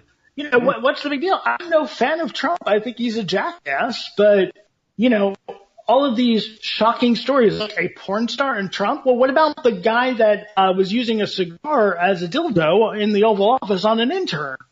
Yeah. No, I mean, what Trump having sex with Stormy Daniels, okay, he made her watch Shark Week. That was bad, but I mean, it pales in comparison to what Bill did. And, if I could choose between the two of them, I like Bill Clinton a little better than Trump, but they're both reprehensible people. No, I guess maybe you're right there. This whole Russiagate thing will never end because it is such, it's a great distraction and they need it to kind of continue. Yeah. But the media will never let it end. That's their ratings. Yeah. No, I know. I mean, did you see last week MSNBC decided that, and even CNN decided that Yemen, they just realized that the bombs used in Yemen that killed all those innocent civilians were manufactured in the United States. So, could have told you that half a year ago. Well, yeah, and all those arms companies are the ones that dumped millions of dollars into Trump's campaign. But I wanted to just switch up a little bit. But can I update you with some breaking news? Sure, go ahead. Judge declares mistrial on 10 counts in Manafort trial. Verdict on 8 counts and others to be announced soon. Uh-oh. So of 18 counts, 10 of the counts were ruled a mistrial. Really? Yeah, I predicted the other night, I predicted there was going to be a hung jury. I took the prediction back about a half hour ago. Oh, I heard you talking about that because they were asking what the definition of reasonable doubt, right? Yeah, well, but just think, though. You got a guy like Manafort, okay? He's got the Russians. He's got the KGB working for him. He's got mafia connections. He's got political connections. If I ever had a defendant out there who had a better chance, and the judge came out and said, I have had death threats. You can't come up with a guy with a better odds of getting to a jury or getting to a judge than Paul Manafort to have the KGB behind you. Plus, he has the President of the United States behind him and all those resources. So I may delete my retraction and deny everything. Well, I mean, they were hung on 10 counts. Yeah. That's not. How could they be? His $16 million, did he pay tax on it or not? Yes or no? How do you get hung up on that? Yeah, particularly with financial crimes, it seems so obvious. Give me that jury. Give me that jury every time. I'll go out. I'll make a mill. Yeah. Well, that's what I'm saying though with Manafort. It's all true, obviously. Yeah. Because I mean, and they all do it. I mean, like you said, him and Podesta. We're doing this together in tandem. I mean, working together. So that's what I do find a little bit scary. And I never like to defend Trump and his administration, and I'm not really doing that here. But the political nature that they're going after people is a little bit scary because at some point this is going to be reversed, or it's going to be expanded. And, that's kind of scary. Now, again, I mean, in a perfect world, I would love for all of these guys to stand trial. If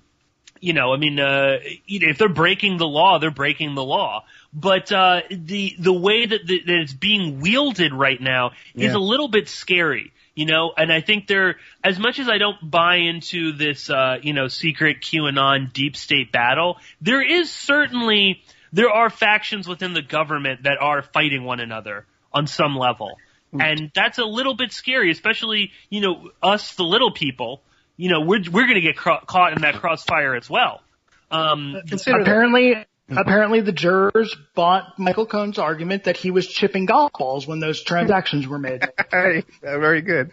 But consider this, man. Here we had, during the election, we had, if you were a Bernie supporter, like in New York or Nevada, something like that, we saw firsthand that Bernie was getting screwed and it wasn't being reported. Everything was being slanted according to Hillary Clinton's narrative on the news, right in front of our face. We saw it right before our eyes.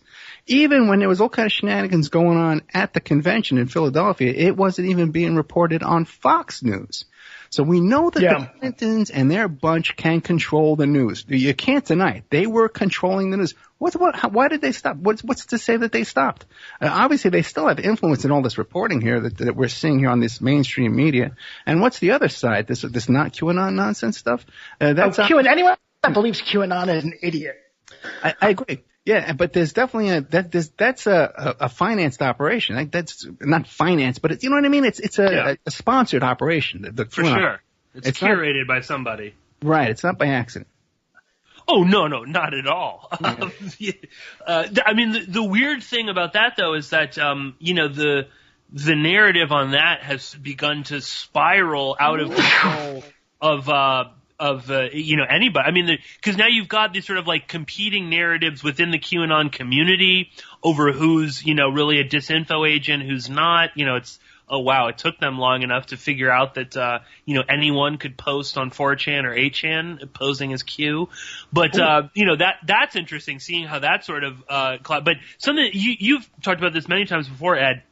The people that even when they know some statement, some story, some myth that they've heard over and over again, even when they know that it's not true, they're like, well, whatever, I don't care. The gist of it is correct. And that's what you're seeing with the QAnon thing, where people are saying, it's like, but what if this is a CIA operation to control the conspiracy community? Well, I don't care, because all this stuff is correct anyway.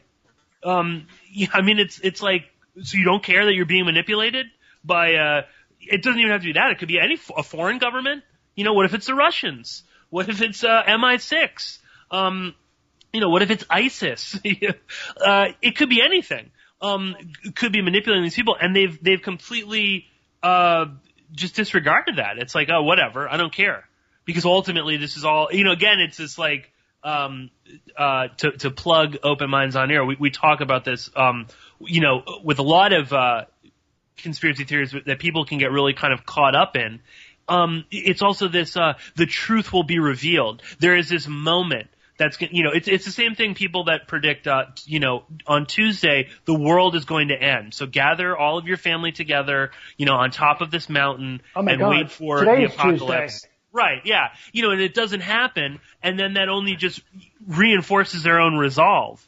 But that aside, there is something happening amongst various factions in the government right now, and that's a little just kind of dicey. And these very politicized, targeted prosecutions of people it's a slippery slope. Yeah. It's not to say that, they shouldn't go after Paul Manafort. It's like, obviously he broke the law, but, so did everyone in Washington should be put on trial. He was found guilty on 8 counts. Oh, good. Okay.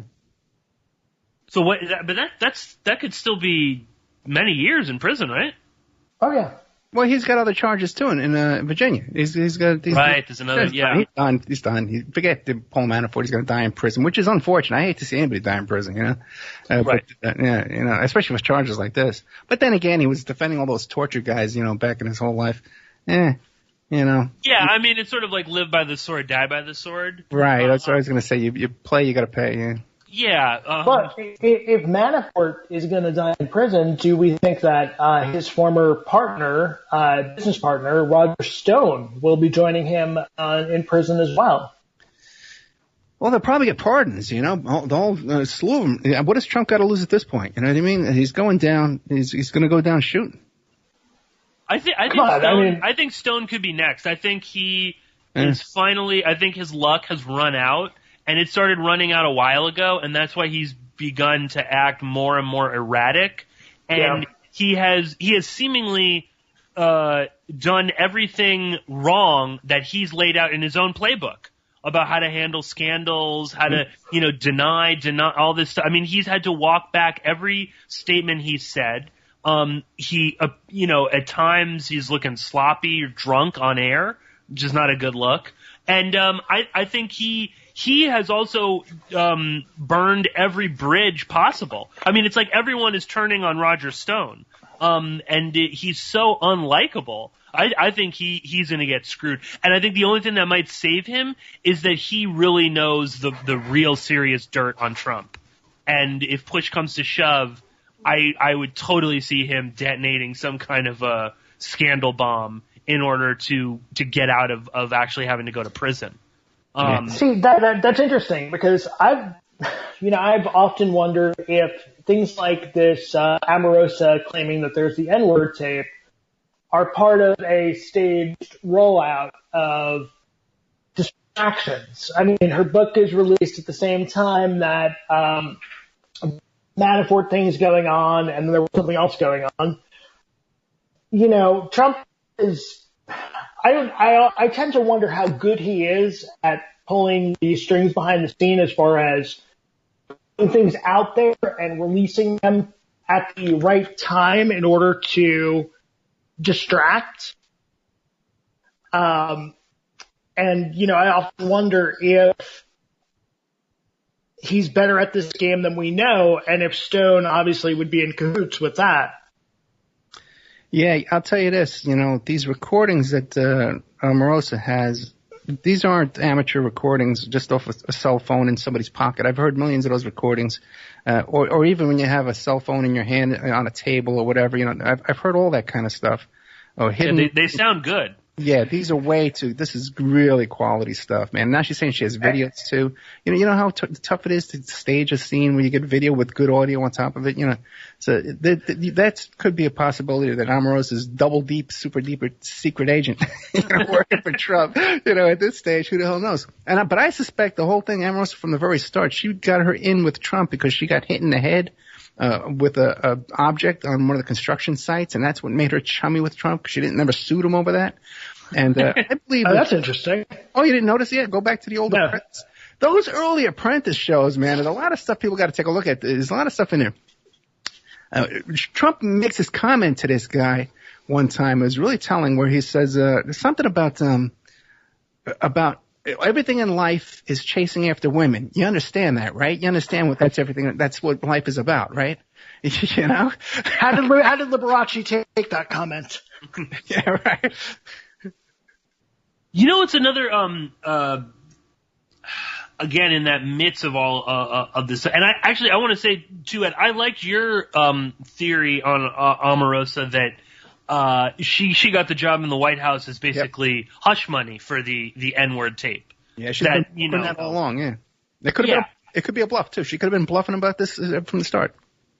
Well, yeah, but even if she was bluffing, they give her the job. I mean, then there must be something there. There's also now Penn Jillette has basically confirmed that maybe not that such a tape exists, but that Trump routinely used racist, homophobic, misogynistic language all the time. I think he referred to it as. One of the things that Penn had said was that I heard him say this on Opie and Anthony back in the day, was that those boardroom sessions would last like 3 hours.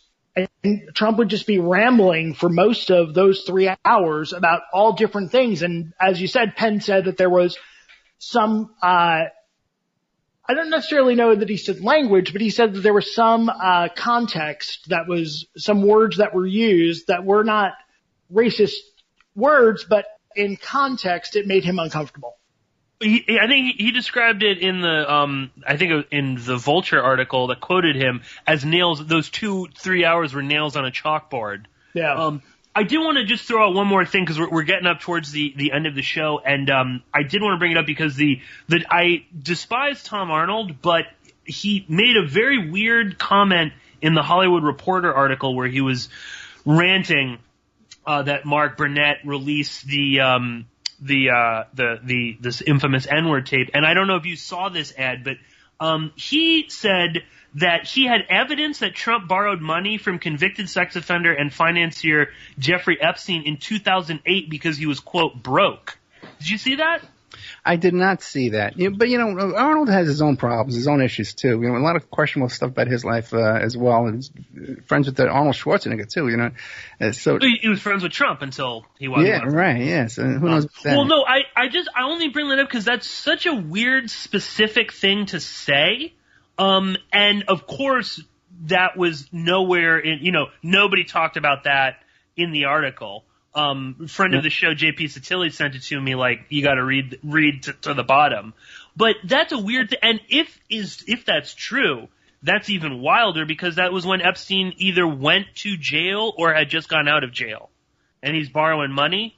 Yeah. When Trump was accused of the P-gate thing, the first thing he came out and says, every hotel has cameras. Every hotel has cameras. Yeah. It's a hotel guy saying, admitting that he tapes people, and every hotel does have cameras, by the way. They claim it's to catch the maids stealing, but they have cameras in the rooms. But so, maybe Trump has cameras on Epstein, and that's what he. Well, we know Epstein has cameras. Right. And so borrowing money back and forth, payoff money. Well, and the other interesting thing that Arnold also said in this Hollywood Reporter article, quote, Arnold also took aim at WME topper Ari Emanuel. It's on these people who are protecting him, including Ari Emanuel, who owns Miss Universe. Oh. And WME is William Morris Endeavor, which is the most powerful talent agency in the world, basically. And Ari Emanuel, of course, Rahm Emanuel's brother. He was, and he's obviously, he's parodied in, the Larry Sanders Show. Bob Odenkirk's character is, based on Ari Emanuel, and also, in the show Entourage as well. Jeremy Piven's character is modeled on him. That, again, I found interesting because, it's like, where's Mike Cernovich on that? Yeah. Ari Emanuel is Mr. Hollywood, Mr. Big Liberal. And, he's protecting Trump. I didn't even know that Ari Emanuel owned at least a chunk of Miss Universe, but I found that to just another weird comment as well. But again, I don't really take the Tom Arnold stuff with a pound of salt. Because hey, by the way, real quick, there's an interview. A guy was embedded with Trump and Marla Maples when Trump first bought Teen Miss USA, and Marla Maples said, "Yeah, that's right up your alley." Yeah, right. Yeah, I mean, again, I'm sure we're kind of preaching to the choir here, because I think even if the N-word tape comes out, even if the P tape comes out, I would even go so far as to say, even if a tape of Trump in Jeffrey Epstein's house down in Palm Springs abusing a girl comes out, his base won't care. They've already set up. The N-word tape could be problematic simply because Trump got 4% more of the African American vote than Mitt Romney did, and that could really sway the election if he lost that 4% additional that he got. I think he got 8 in total. But they've already his hardcore base has already floated that if that the tape doesn't exist, but that if a tape comes out, it's fake. They've already been pushing this whole that you can edit, audio to basically make someone say, or you can manipulate voices to make them sound exactly like somebody else. Well, they just Adobe's getting ready to release the new edition of Adobe Audition, which is going to allow essentially be Photoshop for audio. Yeah. No, I mean that being said, Trump's hardcore supporters are all assholes. And they're mostly lunatics, and they are the lowest form of pond scum on this planet. So why anyone would listen to anything they say is beyond me. So I just don't forget Pierce's Patreon. Don't forget Pierce's Patreon. as half the audience disconnects. Yeah. No, but I mean, I think I think that's what's so kind of sad and pathetic is I don't think anyone really cares anymore. No, if they're going to buy into that Q nonsense, you know what I mean? There's no hope for them. And there's a percentage out there, and listen, we all have contact with these people, and they think that because we do like these kind of shows that we'll believe crazy stuff, they're coming to us all crazy stuff all the time, man. Stuff that's been debunked and hoax, proven hoax a long time ago.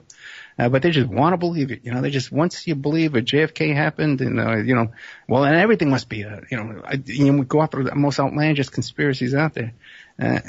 We're in bad shape.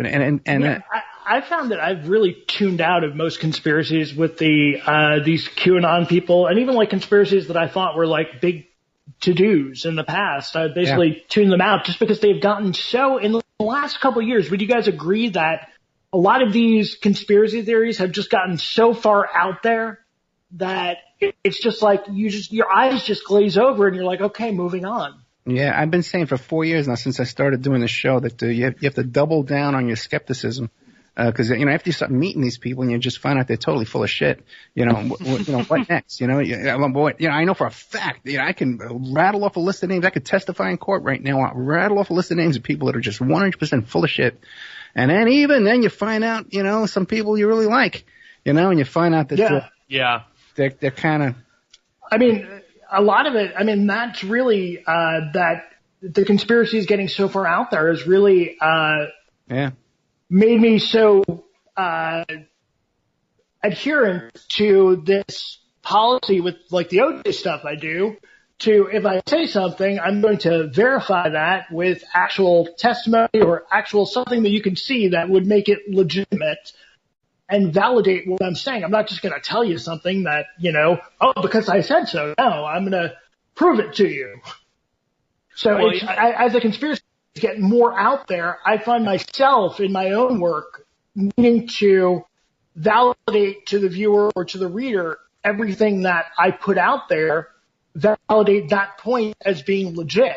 Yeah, we got to double down on the other end too. We got to double down on our proof and our. Absolutely, no, totally. Because I mean, all of that is in jeopardy. I want to thank my very good friends Ed Opperman and Brian Heiss for joining me. You can find all of Ed's work at is it OppermanReport.com? Yes, it is. OppermanReport.com. And you can find Brian's work at ojsimpson.co. Thank you all so much for listening. I will be off next week on vacation, but I will be back in September, so I'll be talking to you all very soon.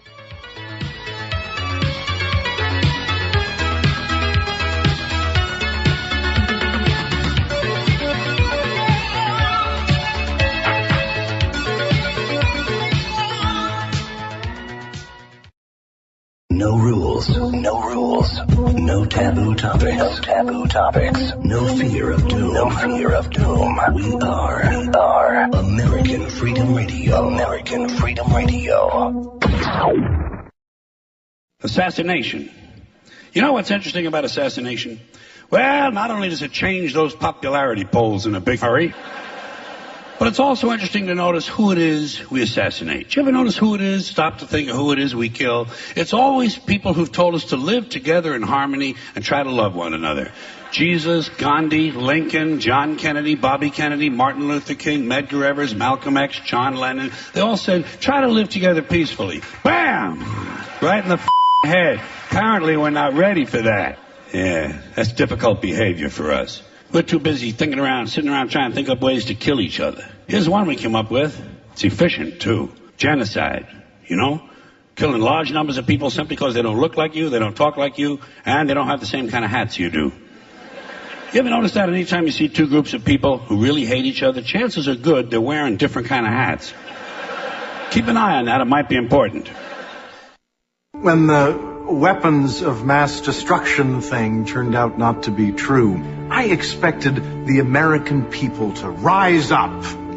They didn't. Then, when the Abu Ghraib torture thing surfaced and it was revealed that our government participated in rendition, a practice where we kidnap people and turn them over to regimes who specialize in torture, I was sure then the American people would be heard from. We stood mute.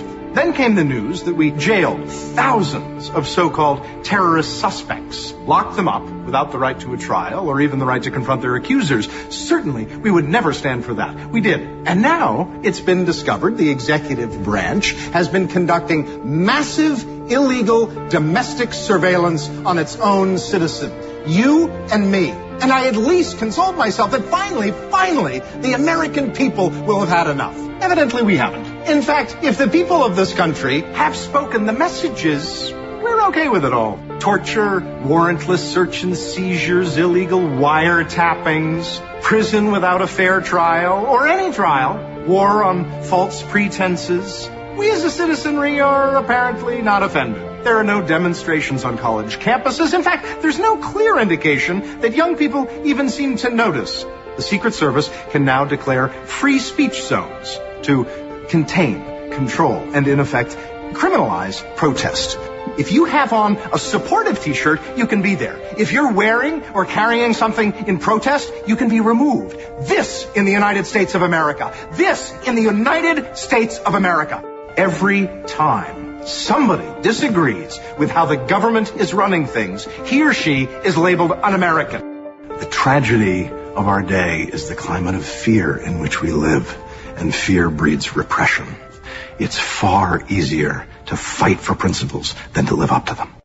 You're listening to AmericanFreedomRadio.com, the network who perseveres in delivering intelligent debate, constructive dialogue with true independence. The freedom to broadcast the truth is not free at all. So what is American Freedom Radio worth to you?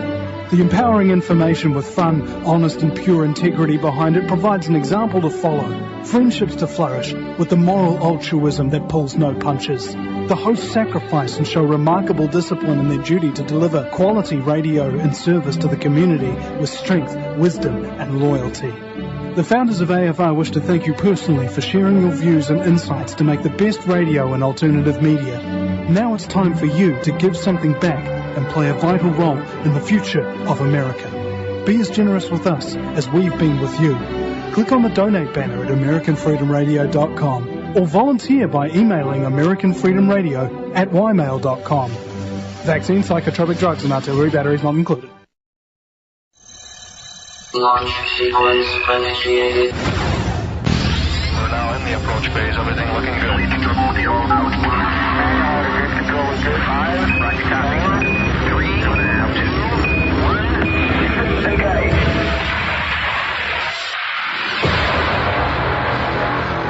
Prepare your mind to experience American Freedom Radio.